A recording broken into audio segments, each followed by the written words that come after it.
आज एक ऐसे मैच की कहानी लेकर आया हूँ जिस मैच में सहवाग, सचिन और धोनी की विस्फोटक पारी की मदद से भारतीय टीम ने अपने वनडे इतिहास का सबसे बड़ा स्कोर बनाया था। लेकिन बावजूद उसके श्रीलंका टीम ने ऐसा पलटवार किया कि 414 रनों का टारगेट भी बौना साबित हो गया, क्योंकि इस मैच में 599 गेंदें फेंकी जा चुकी थी, 824 रन बन चुका था और इस मैच की आखिरी गेंद बाकी थी।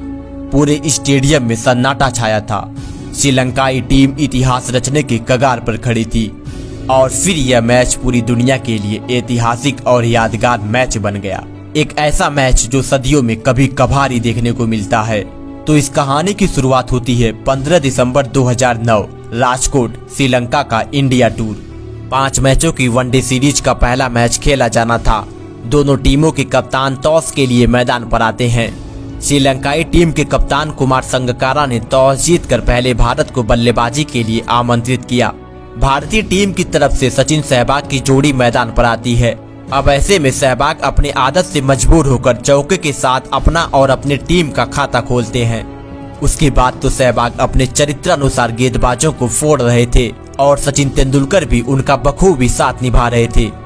इसी बीच वीरेंद्र सहवाग ने 10वें ओवर में चौका लगाकर मात्र 34 गेंदों पर अपनी 50 पूरी कर लेते हैं। पूरा स्टेडियम जश्न मना रहा था, क्योंकि आज सहवाग के बल्ले से एक बड़ा शतक आने वाला था। इस बात की आशंका जताई जा रही थी। उधर सचिन भी अपने पसंदीदा शॉट के साथ अपनी 50 पूरी कर लेते हैं। अब इन दोनों के बीच 100 रनों की शतकीय पार्टनरशिप हो चुकी थी। भारतीय टीम का स्कोर 15 ओवरों में 107 रन हो चुका था और अभी भी श्रीलंकाई टीम अपने पहले शिकार की तलाश में होती है। बावजूद उसके वीरेंद्र सहवाग बहुत ही बेरहमी से उनकी पिटाई किए जा रहे थे। लेकिन 20वें ओवर में श्रीलंका को थोड़ी राहत की सांस जरूर मिली, जब सचिन तेंदुलकर फर्नांडो के गेंद पर 62 गेंदों पर 69 रन बनाकर बोल्ड हो जाते हैं। अब भारतीय टीम का स्कोर 20 ओवरों में 153 रनों पर केवल 1 विकेट ही था। ऐसे में अब जरूरत थी एक और पावर हिटर की। उसके लिए कप्तान MS धोनी खुद मैदान पर आते हैं। लेकिन दूसरे छोर पर क्या हो रहा है, वीरेंद्र सहवाग को इस बात से कोई फर्क नहीं पड़ने वाला था और वो अपने अंदाज में ही बल्लेबाजी किए जा रहे थे और मात्र 66 गेंदों पर सहवाग ने अपना शतक भी पूरा कर लिया। और जब धोनी ने भी धोना शुरू किया तो टीम का स्कोर 25 ओवरों में 200 रन के पार जा पहुंचा। अब श्रीलंकाई टीम के कप्तान कुमार संगकारा मुस्कुराने के अलावा कुछ कर भी नहीं सकते थे और फिर धोनी ने 30वें ओवर की पहली गेंद पर छक्का लगाकर अपना अर्धशतक भी पूरा कर लिया। यह धोनी के करियर का 34वां अर्धशतक था, जो कि 34 गेंदों पर ही आया था। अब इन दोनों के बीच 150 रनों की पार्टनरशिप हो चुकी थी और स्कोर भी 300 रनों के पार जा चुका था। लेकिन 36वें ओवर में सहवाग आउट हो जाते हैं। सहवाग ने इस मैच में 102 गेंदों पर 146 रनों की विस्फोटक पारी खेली और फिर अगले ही ओवर में MS धोनी भी टीम का साथ छोड़ देते हैं। धोनी ने 53 गेंदों पर 72 रन बनाए। अब क्रीज पर रैना गंभीर की जोड़ी होती है और अभी 14 ओवर बाकी था और फिर स्कोर को तेजी से बढ़ाने के लिए गंभीर ने एक शानदार चौका तो जरूर लगाया, लेकिन फिर कुलशेखरा की गेंद पर विकेट कीपर को कैच थमा आउट हो जाते हैं। उसके बाद सुरेश रैना भी मात्र 16 रन बनाकर पवेलियन चल दिए।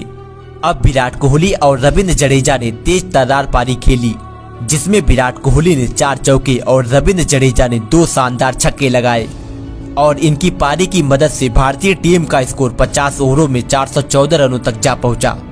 उस वक्त भारतीय टीम ने अपने वनडे इतिहास का सबसे बड़ा स्कोर बनाया था। अब दुनिया भारतीय टीम को विजेता मान चुकी थी, लेकिन अभी तो इस खेल का पूरा खेल ही बाकी था।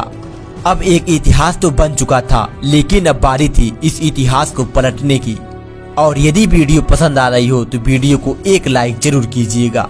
अब श्रीलंका को इस मैच को जीतने के लिए 415 रनों की जरूरत होती है। यह टारगेट आसान तो नहीं था, लेकिन मुश्किल भी नहीं था और इसका प्रमाण हमें दूसरी पारी में देखने को भी मिला, जब श्रीलंकाई पारी की शुरुआत करने उफुल थरंगा और तिलक रत्ने दिलशान मैदान पर उतरे एक विस्फोटक पारी की आस लगाए और मैच में कुछ हुआ भी ऐसा ही। दोनों ने श्रीलंका को तेज शुरुआत दिलाई और दिलशान ने प्रवीण कुमार को एक चौका जड़ अपना अर्धशतक भी पूरा कर लिया। उसके बाद भी रन बढ़ते जा रहे थे। दोनों के बीच शतकीय पार्टनरशिप हो गई और फिर 20 ओवरों के भीतर ही श्रीलंकाई टीम का स्कोर 150 रनों के पार जा पहुंचा। उसके बाद दिलशान ने इसी सिंगल के साथ अपना शतक भी पूरा कर लिया। और उसी के साथ इनके साथी ने भी अपना अर्धशतक पूरा कर लिया और इसी के साथ इनके साथी थरंगा ने भी अपना अर्धशतक पूरा कर लिया। स्कोर बोर्ड पर 22 ओवरों में ही 175 रन टंग चुका था। अब सभी गेंदबाज हताश निराश हो चुके थे। फिर धोनी ने कहा रैना है ना, और फिर अपने हुकुम के इक्के के हाथ में गेंद थमाई और इसी ओवर में रैना की गेंद पर थरंगा आगे निकलकर खेलना चाहा, लेकिन धोनी ने स्टंपिंग कर दिया और थरंगा को पवेलियन का रास्ता दिखा दिया। एक बार फिर से रैना ने अपने होने का प्रमाण दे दिया, लेकिन अब कप्तान संगकारा मैदान पर आते हैं और आते ही एक लंबा छक्का लगा दिया और देखते ही देखते संगकारा ने अपनी 50 भी पूरी कर लिया। अब श्रीलंका टीम को 18 ओवरों में मात्र 154 रनों की जरूरत होती है और भारत को केवल 1 विकेट की इस साझेदारी को तोड़ने के लिए। लेकिन उसी बीच हरभजन ने संगकारा का एक कैच टपका दिया। उसके बाद तो कुमार संगकारा ने और भी खतरनाक रूप अपना लिया और स्कोर को 300 रनों के पार पहुंचा दिया। अब श्रीलंकाई टीम को 87 गेंदों पर मात्र 112 रनों की दरकार थी और क्रीज पर 2 सेट बल्लेबाज, साथ में अभी 9 विकेट बाकी था। मतलब श्रीलंका यह मैच लगभग अपने खेमे में ला चुकी थी। लेकिन प्रवीण कुमार ने 37वें ओवर में संगकारा को आउट कर दिया। संगकारा ने मात्र 43 गेंदों पर 90 रनों की तूफानी पारी खेली। इसके बाद जयसूर्या हरभजन की गेंद पर धोनी के हाथों स्टंपिंग हो जाते हैं।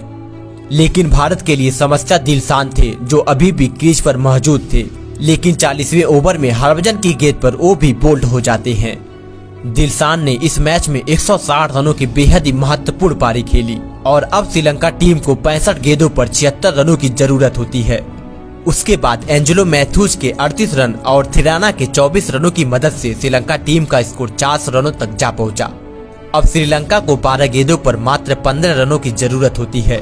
हाथ में 5 विकेट बाकी था। 2 सेट बल्लेबाज क्रीज पर होते हैं और 49वां ओवर भारत के लिए शानदार रहा। 49वें ओवर की लास्ट गेंद पर समारावीरा सिंगल लेने के चक्कर में रन आउट हो जाते हैं। उसके बाद एंजेलो मैथ्यूज ने कुछ सिंगल डबल लिया और अब टीम को 3 गेंदों पर मात्र 6 रनों की जरूरत होती है। यह मैच यहाँ तक आ पहुँचा, इसकी उम्मीद खुद श्रीलंका टीम ने भी नहीं करा था। सबके दिलों की धड़कन तेज हो चुकी थी। सभी लोग टकटकी लगाए बैठे थे। अब मैथ्यूज ने नेहरा की गेंद पर बड़ा शॉट लगाया, लेकिन वह गेंद सीधा सचिन तेंदुलकर के हाथों में चली गई और मैथ्यूज आउट हो जाते हैं। अब पूरी भारतीय टीम जश्न मना रही थी, क्योंकि कुछ साल पहले ही साउथ अफ्रीका ने ऑस्ट्रेलिया के 434 के जवाब में 438 रन बनाकर इतिहास रच दिया था। अब श्रीलंका को 2 गेंदों पर 6 रनों की दरकार थी। अगली गेंद पर सिंगल आता है और अब 1 गेंदों पर 5 रनों की जरूरत होती है। उसके बाद धोनी ने नेहरा से आकर कुछ कहा।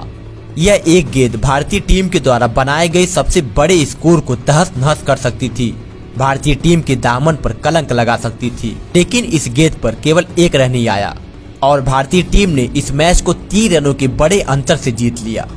और यदि वीडियो पसंद आई हो तो वीडियो को लाइक और चैनल को सब्सक्राइब जरूर कीजिएगा और ऑस्ट्रेलिया साउथ अफ्रीका का वो ऐतिहासिक मैच भी जरूर देख लीजिए।